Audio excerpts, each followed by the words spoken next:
Hello, I'm back with part two of comparison traps. Yes, we're talking about comparison and how easy it is to stumble into the trap of comparison, where we begin comparing ourselves to somebody else, comparing our look to somebody else's look, our talents to somebody else's skills, our experiences and opportunities to somebody else's successes. And in the process, we rob ourselves of joy and contentment. We actually keep ourselves in a really, really bad cycle of shame and insecurity and regret. We don't want to live like that. You are a treasure. There's something so beautifully unique about you. There is no one on the planet like you.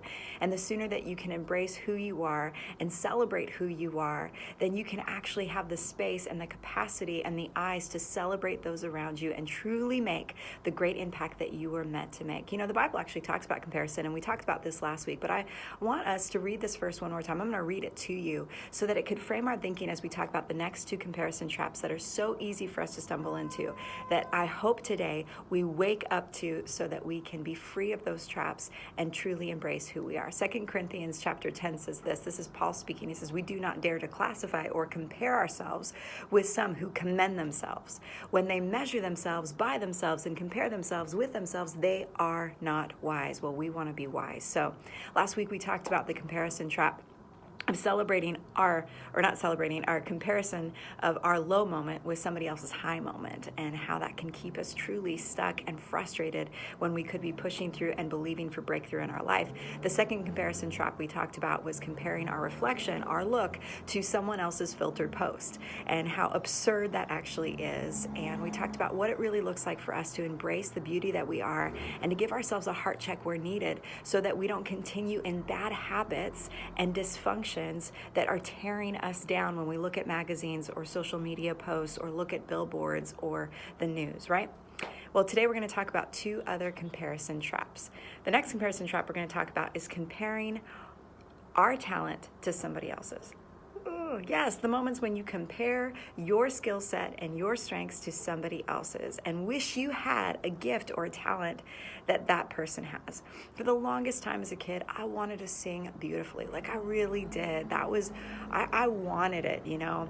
Back in the day, and I'm giving away my age, I loved Paula Abdul, all right? And this was way before American Idol, and she sang really cool songs and had really cool dance videos, and I wanted to be her, and I would memorize all of the dance moves, all of the lyrics, everything, so that I could grow up to be the next Paula Abdul. Well, I hate to break it to me, but I had to at some point realize I am completely tone deaf. Like, I don't know how to sing. I'm never going to be Paula Abdul. I'm never going to be one of my huge musical icons, Aretha Franklin. I'm never going to have her voice. And yet I'm constantly exposed to people who are really talented when it comes to singing and songwriting and that side of creativity, which I love. I love listening to Spotify playlists. I love new music. I love exploring that, but I don't have the skill set for it. I could live my whole life frustrated that I don't have a voice that can sing, or I can actually hone in on my strengths and embrace what God has given me. And even though I can't sing, I can speak.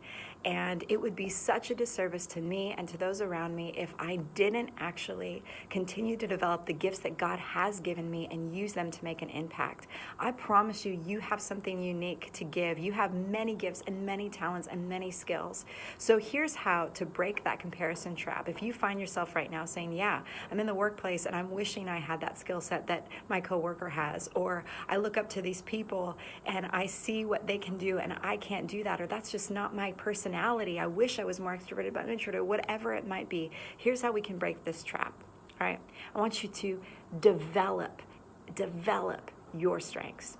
That's how we break the comparison trap. Instead of focusing on our weaknesses or what we don't have, let's hone in on what we do have and be diligent with those skill sets. If you're an incredible strategist, then hone in on that gift. If you're amazing at research, then hone in at that gift. If you are a brilliant cook, God bless you. Please give me cooking lessons. I need it. I'm newly married. Just kidding.